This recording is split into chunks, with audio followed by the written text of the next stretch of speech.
เลขาพรรคเมืองสนะสมบูรณ์ลงเยี่ยมยามให้กำลังใจและมอบเครื่องบรรเทาทุกข์ให้ประชาชนบ้านปากโซนที่ได้รับผลกระทบจากภัยน้ำท่วมในวันที่22สิงหาคม2026นี้ท่านคำศรีลิ้นสวัสดิ์กรรมการพรรคแขวงเลขาพรรคเมืองสนะสมบูรณ์พร้อมด้วยท่านบุญเพ่งศิริวัฒน์คณะประจำพรรคเมืองประธานคณะกรรมการคุ้มครองภัยพิบัติขันเมืองท่านสอนไซกลกันกรรมการพรรคเมืองหัวหน้าของการให้งานและสวัสดิการสังคมเมืองรองประธานคณะกรรมการคุ้มครองภัยพิบัติขันเมืองผู้ประจำการได้ลงเยี่ยมยามติดตามสภาพการตัวจริงและให้กำลังใจพร้อมทั้งมอบเครื่องบรรเทาทุกข์ให้แก่องค์การปกครองบ้านปากโซนเพื่อสืบต่อนำไปแจกจ่ายให้ครอบครัวประชาชนที่ได้รับผลกระทบหนักจากภัยน้ำท่วมเครื่องช่วยเหลือที่นำมามอบในครั้งนี้ประกอบมีน้ำดื่ม30แพ็ค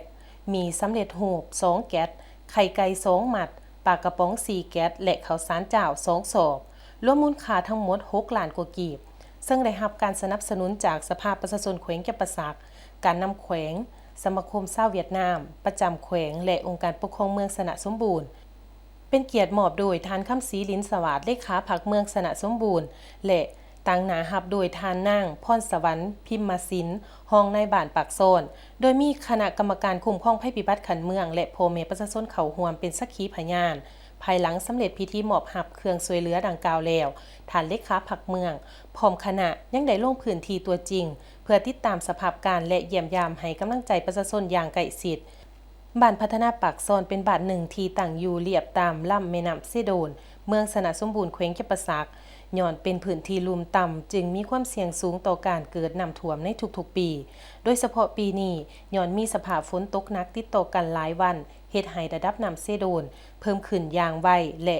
ยึงเข้าท่วมบ้านเรือนของประชาชนจำนวน102หลังคาเรือนในนั้นมีเรือนวิลล่า34หลังและเรือน2ชั้น68หลัง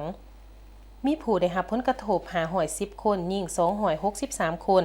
นอกนั้นเนื้อที่ทำการผลิตเขาหน้าปียังถึกท่วม215เฮกตาร์เส้นทางเขาออกบ้านถึกน้ำท่วม